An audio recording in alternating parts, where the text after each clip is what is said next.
Richard Muir, the very famous Richard, who will be speaking about This Is Your Brain on Music.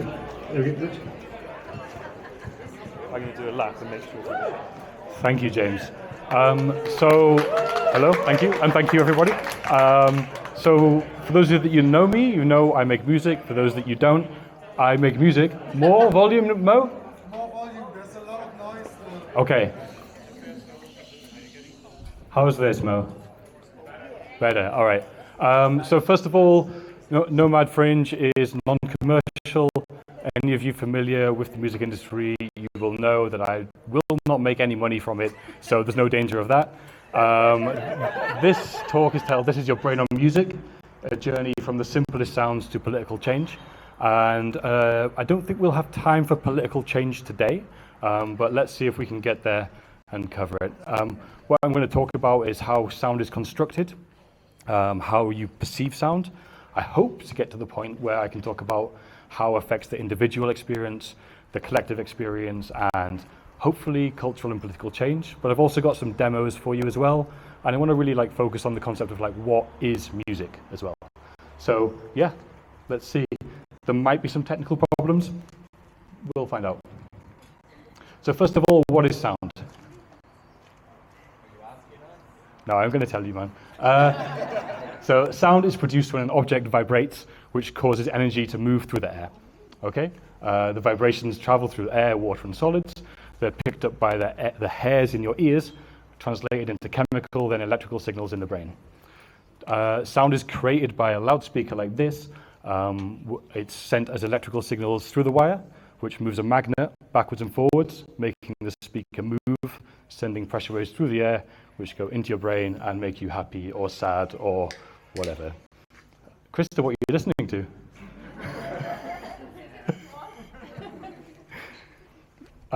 So this is more of a philosophical question, but when does sound become music? There is music wherever there is rhythm, as there is life wherever there beats a pulse. I found this quote when I was researching this talk, and I quite liked it. So, kind of in my view and generally accepted view is music has two defining elements. Pulse, so beat or rhythm, and pitch, the frequency or the speed of the movement of sound. But that's not everything, right? You might hear a fire crackling that has pitch and pulse. You might be sitting in the car hearing cars go past you. There's also rhythm and pitch for that. But they're not really music, per se. Sound needs context to become music. What is considered music now was not always considered music. And what I might call music, I'm sure some of you may call noise. So let's do an experiment. Do you want to play a game? We're going to play the game, is it sound or is it music? And the first part of this game is going to listen to some classical music, or classical sound.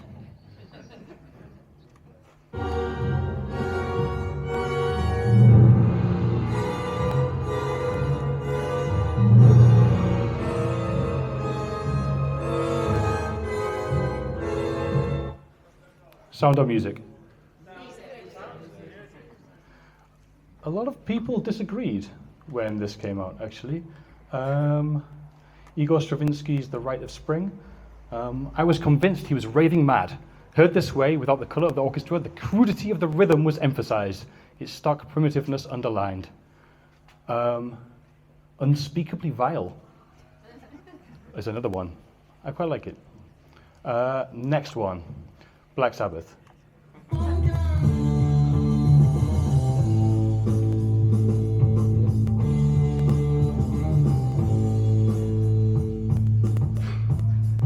Sound or music? Up. I'll try it, okay.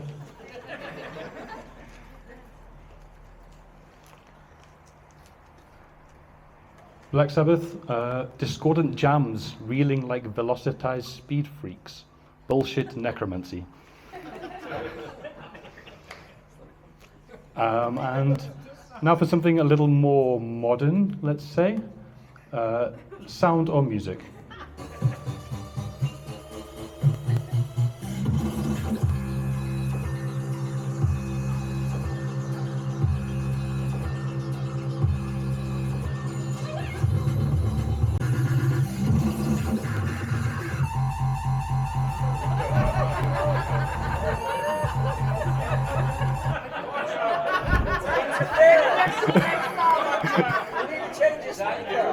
Do we have an agreement? Sound or music?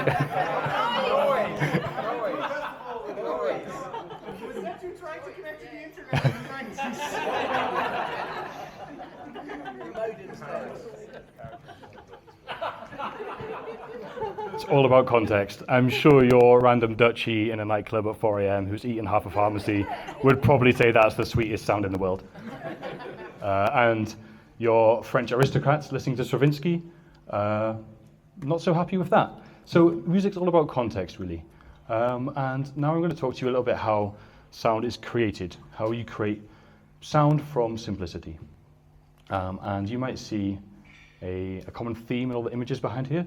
This is called a sine wave. It is the most simplest building block of music. It is the purest sound. Mathematically, you can create any sound by adding these ones together. So this is a small example of that. Let's see if we can hear it. Maybe we lose some volume on this.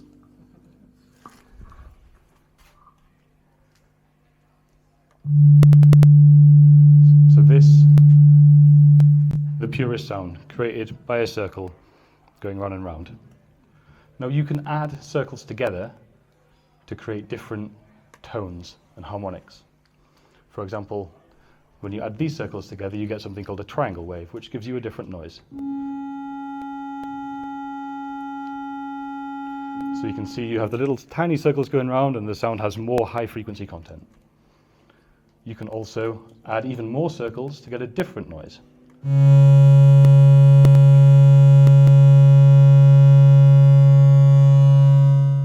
So mathematically, it's possible to add all of these sine waves together to create any noise or sound you can imagine. In practice, it's not that easy. I'm going to give you a bit of a demonstration on how we can actually construct sound waves, give you a little idea of like what it takes to make noise. So you can see here, this is your sine wave that you've just seen on the website there. This is some software I use to make music. And you can see when I play this, we have a very low sound. Okay, if you look there, that is a visual representation of the sound. And that one, this one over here, shows you the path the speaker takes as it moves backwards and forwards through the air. Okay, so the faster the speaker moves, the more high frequency there is. So if I play this higher one, we can see there is more high frequency content, the speaker is moving quicker. Higher still, more high frequency content, the speaker is moving quicker. So in the same way that you can add sounds together to create any sound, you can also add sounds together to create a sound you want. So I tried really hard to make a sound that sounds like a violin, just from adding, I think it's about 50 of these ones together. It didn't turn out super good, but you can see how adding them together lets you change the harmonic content from this one, which is a very pure noise, to these, which have much more high frequency content. But what's really interesting, in my mind, is you can actually change the frequency of this simple wave in a way that creates rhythm. So just by modulating the pitch up and down, you can create a rhythm. So this is the same wave. And now we can change what's called the phase of it. So you see how these waves start and end at the same point. So if I play this one when it's off, if I add another one, what do you think will happen? It's going to be twice as loud. So now if I move this one so it is exactly opposite to the other one, what do you think will happen? We get nothing. They cancel each other out. They sum to zero. So now, if you want to move these, you can change how loud the sound is, assuming I can make this thing work.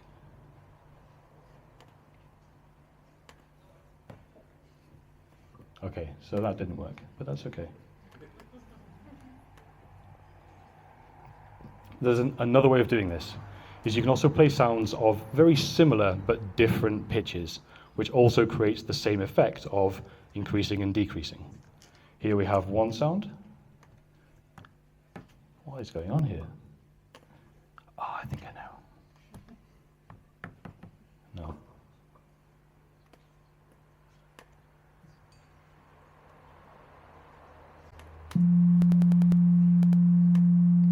Okay, we have this one sound. And we have another sound. They sound about the same, right? They're actually very, very close. And when you play two sounds this close together, you get a second pulse. Now, as maybe some of you have listened to binaural beats, this is the same concept. So just by taking one sound and playing another sound counter to it that is very slightly different, you can create rhythm. So you can create melody, harmony, texture, and rhythm just from changing the pitch of the most simple sound, which I think is pretty fantastic. Like this very simple building block, you're changing something fundamental about it, and you get something a bit more interesting. So you can also do this with a more interesting shape. So I showed you earlier, we have triangle and saw and square. We can do this with a more interesting shape and get something a little bit more flavoursome, maybe.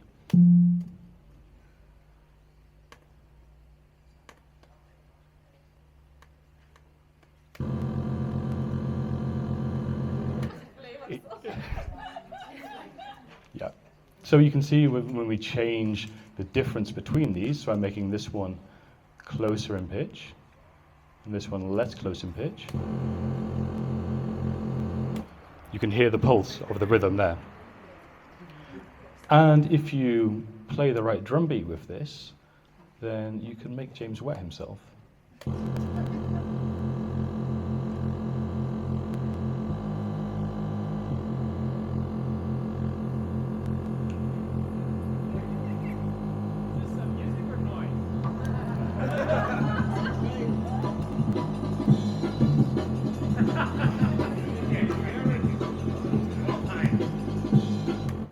I should save that as a sample and put it on my next release.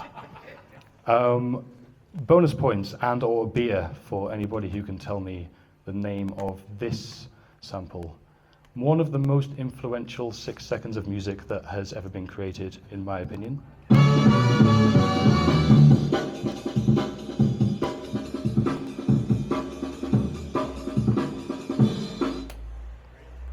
Anybody know the name of this song?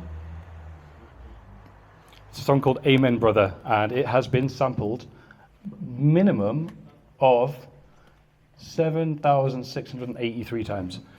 This song started drum and bass and rave culture, and a whole genres of music came from this. So we start from simple sounds, and how much time is left, Becky? 5 minutes. All right. 7 7 minutes. minutes. Oh, okay.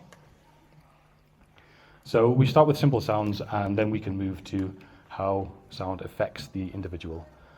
So there's endless literature on this. I did some looking, and I just pulled out a few interesting things from scientific papers that I thought would really illustrate this. But I also like some quotes. And this is a very favorite film of mine, called It's All Gone Pete Tong, and I recommend watching it. But first of all, music's effect on the mind. So the anticipation of the drop can be better than the drop itself, is what this is telling you. It's the emotion in the music or the listener. I found this really interesting, is that when you hear a song, you are, in one sense, receiving the emotion given by the performer, and in another sense, you are creating the emotion inside yourself for how you relate that song to your own personal experience. So like the perception of the emotion in the song and the arousal of that emotion inside you. They both occur inside you, but they have different entry points. Music's good for healing. Slow tempos make you chill. Tempos that are matched to the pace you walk at have been used to help stroke patients rehabilitate. As they learn to move their legs, having a beat at the right pace helps them to plant their feet better.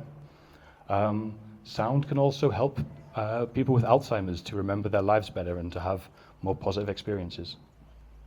This one's for you. So Google, basically, let me show you, right? What they did, right, was they played some music, and then they measured your brain, and then they did some maths, and then they made some music from the maths. Not to put too fine a point on it. So this is the music they played to the brain. I told them loads of figures, I done come to capture. And then they did some maths, and then the maths made.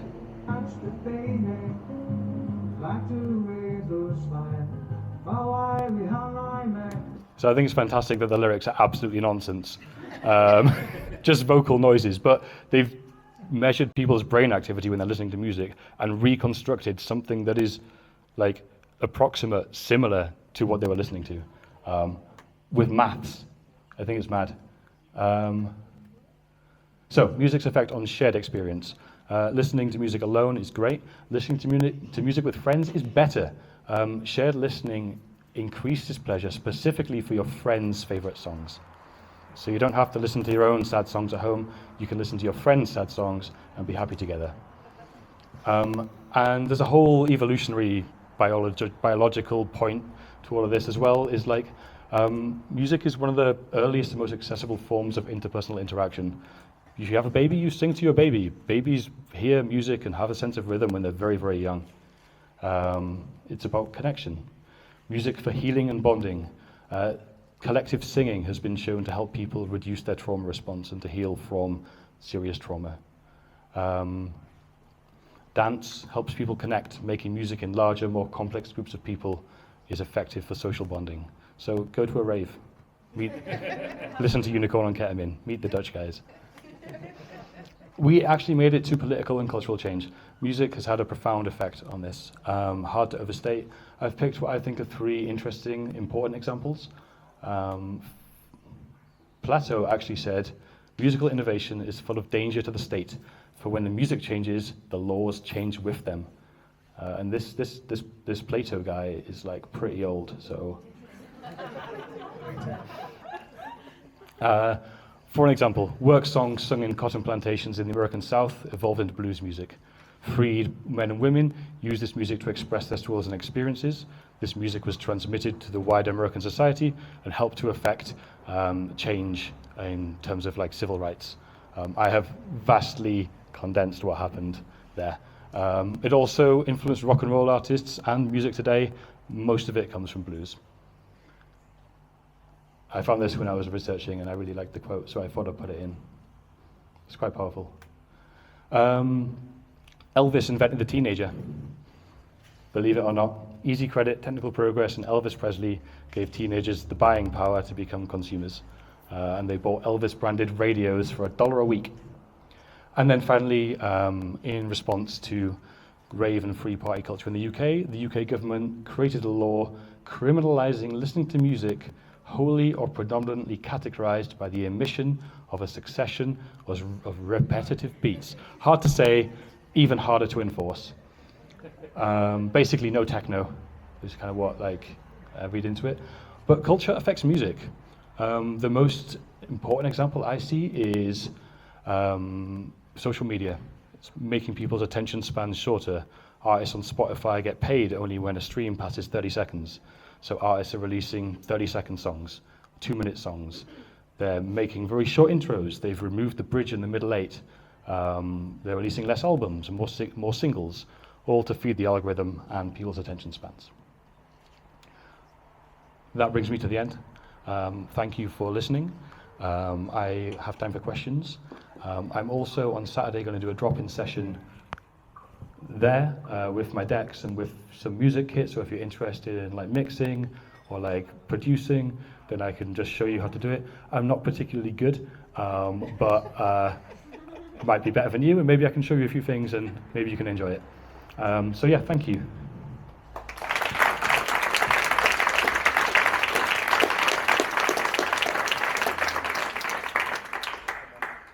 What's the middle 8?